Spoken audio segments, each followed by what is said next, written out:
You are Locked On Cougs, your daily podcast on the Houston Cougars, part of the Locked On Podcast Network, your team every... The Kansas Jayhawks are about to get the worst NCAA tournament seed of the entire Bill Self era, and it won't even be close, but Houston, baby, they rolling.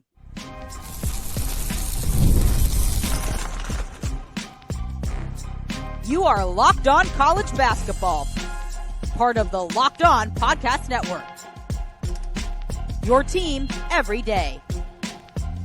Hey there, what's up? Happy Tuesday. Welcome into the Locked On College Basketball Podcast, the only daily national college hoop show out there. I'm your host, Isaac Schaade, joining me at the place to get your college basketball content every single day. It's all part of the Locked On Podcast Network. Thank you so much for making us your first listen or watch of the day. And I want to remind you that you can catch every episode ad-free on Amazon Music. Special shout out to all the everydayers checking in with us, and of course, all the great members of the Locked On College Basketball Discord. Coming up on the show today, we got our guy Parker Ainsworth, the host of Locked On Coogs, fresh off a sweep of the Kansas Jayhawks. We're going to get into Duke's demolishment, if that's a word, of Wake Forest, UCLA holding on, and I do mean holding on, against Northwestern. And guess what? It's Tuesday. It's another crazy Tuesday night slate. We got a couple ranked matchups, a whole bonkers bubble slate. And so we're going to get to all of that. But we got to start inside the Fertitta Center there in Houston. Parker, it's not true. I almost said number whatever Kansas, but they ain't ranked. Kansas. No mas. No mas. It's nuts. Kansas at number 4 Houston. Cougs hold on at home, 65-59. Didn't need a bonkers comeback this time. And Parker, where we got to start, man, senior night is just such a heavy emotional time every year. We get so attached to these young men and young women when we talk women's hoops. Yes, even in the transfer portal era.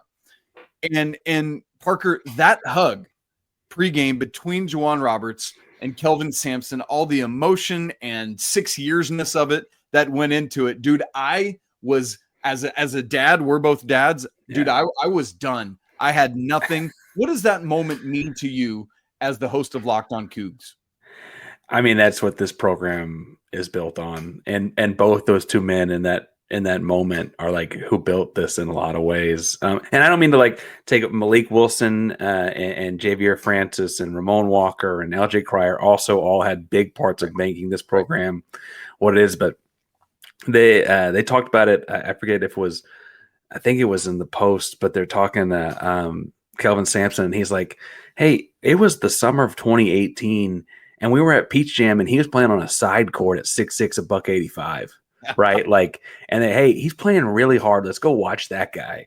And he's, class of 2019 kid with a red shirt and a COVID and a medical or whatever. He's, 6 years later is in this thing, and like his career tracks the program in that same span where they make the tournament. The Sweet 16s are all in his time there. Just a tremendous moment. And again, like what Sampson and Roberts have built together, he talked about him like a son in the when they won the Big 12 regular season outright over the weekend. Just a really special moment. And like Sampson's a tough guy. To get him trembling at the point of tears is like, it's not easy, man. I mean, he coached his own son, and it didn't quite, like his literal son in Oklahoma, and it didn't do that. Like, it tells you a lot about where he's at right now. Yeah, it absolutely does. Well, Parker, we've buried the lead on the craziest news of the night. Jose Altuve is going to play left field for the Astros. What? No, I'm kidding. Honestly, that is crazy news. But seriously, per ESPN, Houston this season is just the third team ever to sweep Kansas in the Bill Self era, the others being the 17-18 Pokes of Oklahoma State and the 2021 Texas Longhorns. Parker, 7 games into this season, Houston was 4-3. They're 22-1 since that moment. My guy, did you at that moment in time, can you remember back to your thoughts and feelings about this team 7 games into the season? I did feel like I was telling people to pump the brakes, but I am very much on the record that I told people in the offseason that like the team that won the Big 12 would probably have 3 or 4 conference losses, 20 games. It's a gauntlet, all the transfers into the conference. I thought Kansas State was going to be a lot different, all those kinds of things. And like, For what it's worth, if Houston had only lost 3 conference games, I guess they would still be in first. They just haven't. Like you mentioned, they haven't been trailing at the end of regulation since before football was over. Like that's how far back it goes. It's just crazy. I mean, it's been a blast to get to be a part of and watch and cover. I don't mean to say like, and it's kind of, you get caught up in like, oh yeah, they're just going to win every game. And like, no, they're not. like it's just silly. It's just silly. And now they're going to win. You just referenced for the second year in a row, their first 2 years in this conference, they're going to win it yet again by multiple games. Parker, I mean, it is a crazy, crazy story and really, really good stuff by the Cougs. Let's hone in on this game and what made it what it was. Parker, I thought there were a couple key stats that really tipped the scales in favor of the Cougs, and that was turnovers and points off, and then the offensive rebounds and the critical role they played. Speak to, if you would, just how those 2 stats in particular really, really helped the Cougs pull this one off. Yeah, turnovers. They forced 20 turnovers and had 18 points off of them. Houston only turned the ball over 6 times themselves. And then they got 17 extra possessions or 17 offensive rebounds. The funny thing is that actual total rebounding is a much closer it was 37-34. But the offensive rebounds, Houston just kept getting shots. And, but we talk about, Sampson and Roberts and the culture those guys have built at Houston. That's all that stuff is, right? Is playing defense. Malik Wilson did a great job coming over and doubling Hunter Dickinson and, forced a bunch of deflections and steals, making him a passer, jump passing lanes. But those guys rotate on a string when they're on defense, just all in sync with one another. It's really like if you're a guy that likes defensive basketball, I don't know how you'd get this far without having watched Houston, but it's a joy to watch. It's incredible. Yeah, dude, I love a Greg Maddux 1-0 kind of game. That means I'm all in on a defensive basketball game. Yeah, I mean, this is crazy, Parker. And I thought that the end of the game was a perfect punctuation on these offensive rebounds. Houston's 3 final field goals, they offensive rebounded all 3 of those misses, the final 3 attempts. And perhaps none more important than LJ's putback that put the Cougs up 5 with just under 2 minutes to go. I mean, it was just crazy. And by 3 different players. It was LJ Cryer, it was Emmanuel Sharp, and it was Juwan Roberts. I mean, it's insane. But in speaking of LJ's growth, if you went back to the summer of 22 and told someone in Waco at Baylor, hey, he's going to have a crucial offensive rebound and putback to beat Kansas, and they'd have laughed. That just wasn't what he did there. That just wasn't his role, his job. And Houston's elevated what he does, and it's just a cool way to get to watch. Yeah, dude, it shows the maturity and what happens when you buy into what Coach Sampson is asking you to do. 26 more field goal attempts for Houston in this game. Crazy, crazy stuff. Parker, you and I were texting in the midst of this game, and you were just talking about how important it is for Houston to have both Milos Uzan and LJ Cryer on the court at the same time. They had separate foul troubles in each of the 2 halves. Uzan played just 2 minutes and 58 seconds of the first half before picking up his second foul. And then LJ picks up his 4th with about 12 minutes to go in the second half. What do these guys need to do to be on the floor together? Obviously, the depth helps, right? You've got guards behind them and Arsenault and Sharp to help things out. But these guys are critical. What do they got to do to figure that out? Yeah, I mean, a big thing, obviously, is like this is a bigger deal against the best teams, right? People kind of tend to forget when Houston played Auburn earlier this year. Houston lost by 5 at Toyota Center, but Milos fouled out with like 4.5 minutes to go in that game, and that Petaway kid went pretty crazy after that. So he's so good, man. Those things seem incredible. Credit that kid's crazy good. I just mean like those things tend to line up, right? I do think that you hope for a friendly whistle because they both do play aggressive. You don't want to coach that out of them, but honestly, they also like. You don't want to make the dumb mistake foul because then the hustle foul like doubles it up or whatever.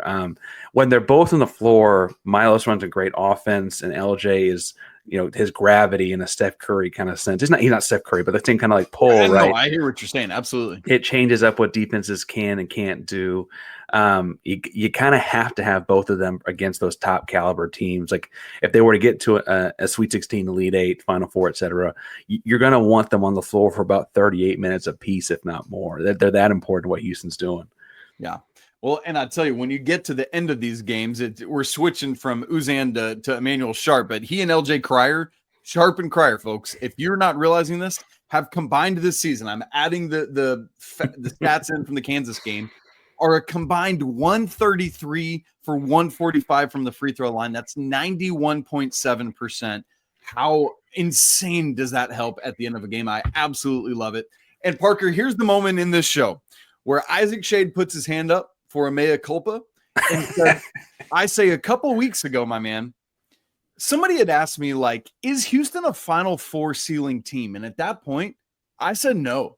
I just didn't see it. Why?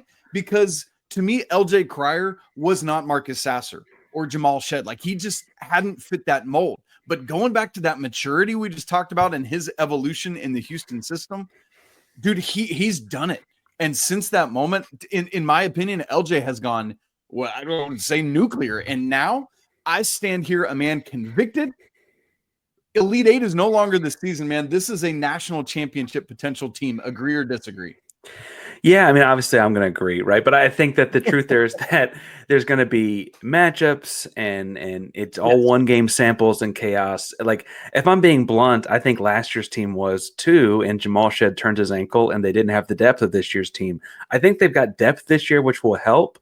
They're a lot healthier at this point in the season than they were last year too. Last year's team, Tugler had his broken foot and Arsenault has torn Achilles, right? So you're a little bit healthier at this point in the season. But we also have seen at our own detriment how, like, just one bad game or one bad turn can change a lot of things. You don't play a 7-game series in this tournament.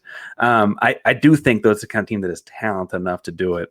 And it doesn't hurt that the Final Four is in San Antonio. You know, that is not the worst thing ever. And I mean, legit, the offense was hot. Like, the Cougs finished 19th in Ken Palm offensive efficiency last year. That's elite, but it's even more so this year. It's 8th right now as of once it's updated after the Kansas game, and that's big time. So look, Parker, looking ahead just briefly here, we got one game left in the regular season. For the Cougs, they close in Waco, funnily enough, for Mr. LJ, and then Kansas goes back to the Fog to host Arizona. I got to say, Parker, I feel like Houston is now secure on the one line along with Auburn and Duke. We're going to talk about both of them here in a second. And for Kansas, man, they're floating into 6-7 territory, I think. Should they lose this game to Arizona, they will be 500 or worse in conference play for the first time since Roy Williams' first season at the helm, 1988-89. Parker, it is crazy to see Kansas falling off in this way for them, you know? Yeah, falling off as 500. But yeah, that's where they're at, right? That's where they're at. Well, man, it's crazy. And so how are you feeling about Houston, one more regular season game and then the conference tournament? I thought some of those injuries last year caught up with the Cougs in the Big 12 tournament. Remember Iowa State? I hate to say it with a bunch of Houston fans tuned in here, but Iowa State embarrassed Houston in that championship game. What are you feeling about this closing slate before the NCAA tournament? You know, again, gone on record at this point, I feel like I'm probably more in the camp of be healthy for the NCAA tournament than care about the conference tournament. Because honestly, if you're the 2 seed and Alabama's the 1 seed in your bracket, it's not a whole lot different than being the 1 seed with them being the 2 seed in your bracket. You're kind of in this flotation of like teams 3 through 6 and 7 kind of all feel in the same vein, and you're going to have to beat one of them anyway, just what color jersey you're wearing, right? And so I'd rather be healthy for that matchup. Now I will say I don't think that's what Sampson's going to do. He plays to win every game, and so I'd imagine you see those guys playing hard and playing a lot of minutes. Now, if Emmanuel Sharp's ankle's bugging him, will they pull him? Probably, but if he's suited up, he's going to play, right? And so I say that's what I would do, but Sampson's also a Hall of Fame coach. Who am I to question that guy, right? That's not what I think he's going to do.